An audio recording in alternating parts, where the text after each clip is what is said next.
हाय, मैं डॉक्टर तुलसी शर्मा, मनोरोग विशेषज्ञ। हमने पिछले वीडियो में नेगेटिव एक्सप्रेस इमोशंस के बारे में बात करी थी।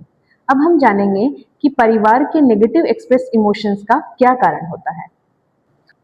जब भी कोई व्यक्ति मानसिक रोग से गुजरता है, तो उसके व्यवहार में परिवर्तन आता है।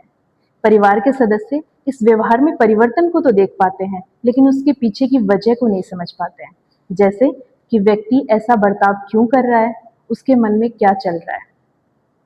और ये समझ नहीं पाने की वजह होती है मानसिक रोगों के लक्षणों के बारे में पर्याप्त जानकारी का ना होना। एग्जाम्पल से समझते हैं। एक व्यक्ति जो ओसीडी से गुजर रहा है, उसके मन में विचार आएंगे कि मेरे हाथ गंदे हैं और वह हैंड वॉश करेगा। फिर वापस से विचार आएगा हाथ साफ नहीं हुए हैं, वो वापस से हाथ साफ करेगा।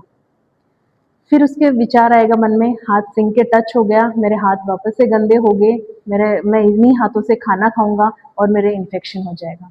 फिर वह वापस से हैंड वॉश करेगा, लेकिन फिर भी वह श्योर नहीं हो पाएगा और डाउट में रहेगा और बार बार हैंड वॉश करेगा, ये जानते हुए भी कि ये गलत है, ये जो मैं कर रहा हूँ ये सही नहीं है। वह अपने आप को रोकने की कोशिश करता है, लेकिन जब रोकता है तो उसकी घबराहट होती है, बेचैनी होती है। लेकिन जो दूसरा इंसान इसे देखेगा, वह इसकी मनोस्थिति को नहीं समझ पाएगा, लेकिन ये कहेगा कि ये बार बार हाथ क्यों धो रहा है, ये ऐसे क्यों कर रहा है, और उस पर नेगेटिव कमेंट्स कर सकता है। दूसरा एग्जाम्पल लेते हैं।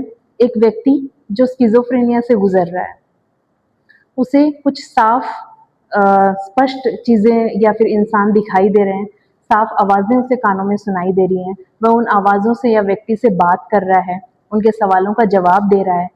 लेकिन दूसरा इंसान जो इसको देखेगा, जिसे वह आवाजें सुनाई नहीं दे रही है, वह इंसान दिखाई नहीं दे रहा है, तो उसे लगेगा कि अपने आप से बातें कर रहा है, ये ऐसा व्यवहार क्यों कर रहा है। इसके बेसिस पे उस पर नेगेटिव कमेंट्स करेगा। तो हम अच्छे से समझ पा रहे हैं कि हम यूजुअली मानसिक रोग से गुजर रहे व्यक्ति के बिहेवियर को तो देख लेते हैं, लेकिन उसके पीछे की वजह नहीं समझ पाते हैं।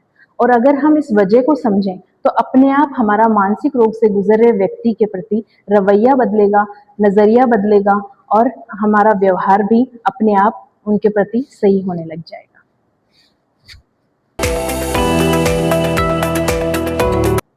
घर में जब भी किसी को मानसिक रोग हो, तो परिवार को क्या करना चाहिए?